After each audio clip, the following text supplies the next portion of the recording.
analysis one video. I feel like when we look back onto the history of smoking, we can see that it's shocking how it was once marketed. Although smoking has been harmful, it was not always marketed like that. In the 1930s to the 1960s, it was actually marketed as healthy. And so what they did was they had doctors basically be a part of their ads. They had doctors say, oh, I smoke Marlboro, oh, I smoke this. The leading doctors smoke this, so this is what you should smoke, in reference of smoking another cigarette. And then also we see that how it was targeted during the 1950s and 60s towards women. How they did it towards women is what they said was, this will cure your cravings. You remain skinny if you smoke. Now, one thing that is for women, especially at that time, a thinner figure was in. So they thought, okay, I want to stay skinny. Okay, I want to stay with the times. I need to smoke. This is healthy. My doctors are recommending it for me, and I need to continue to make sure I smoke. This is what I should do. But it was actually not correct, and you should have not smoked. You could smoke everywhere. You could smoke in a hospital. You could smoke in a restaurant. You could smoke basically anywhere, and that's actually unsanitary, and it was not okay. I do not want to be in an operating table and my doctor is smoking. Please don't smoke when you're doing procedures like that. But during the time, that wasn't normal. Nobody told them no. And then we have advertisement and we have media telling us okay. And as you know, media plays a big part of what people believe. Now I feel as though we are changing the narrative and changing the tone. We do have PSAs where it's telling us, don't smoke, don't do this. It's giving us facts about even e-cigarettes.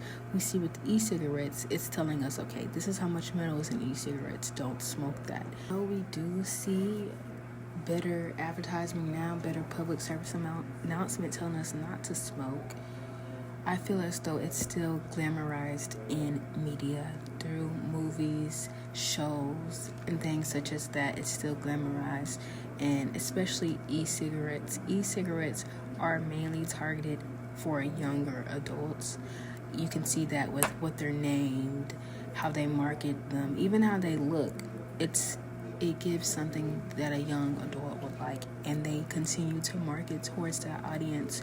I would like to see, not only just in the media, more crackdown on it, but also with registration, with laws, and maybe to a point where we won't have any more e-cigarettes anymore.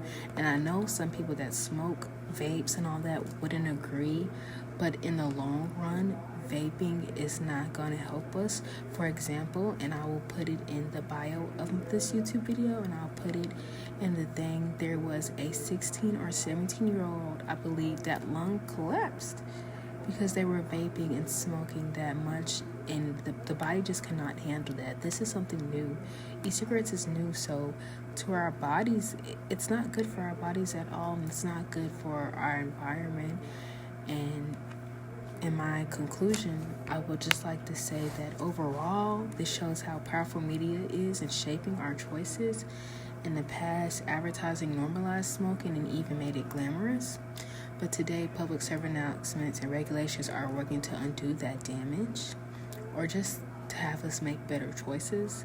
But the fight is not over at all, with vaping and e-cigarettes rising among youth. We are facing a new wave of targeted marketing that echoes the past. It definitely reminds me of what we've been reading about and what we've been shown, how the past marketed towards us, and I would not be surprised to continue to see that marketing. The big lesson is clear though. The media can either be used to mislead and harm, or it can be used to protect and inform. Which direction we go depends on how much we've learned in history and what we have learned through science, facts, and data. So I would just like to conclude that this chapter was an amazing chapter for us to really dive in on how media plays such a big role in us understanding the facts when it comes to tobacco and cigarettes, and just a big overall perspective on it. If the media feels like smoking is okay or smoking is right, then we are prone to think that smoking is right. If they tell us that it's not okay and they tell us it's not all right, then we'll think smoking is bad. We shouldn't smoke. And that has been my big overall analysis on this chapter, is just how much media really portrays the times and what we believe and what we see, especially when it comes to health.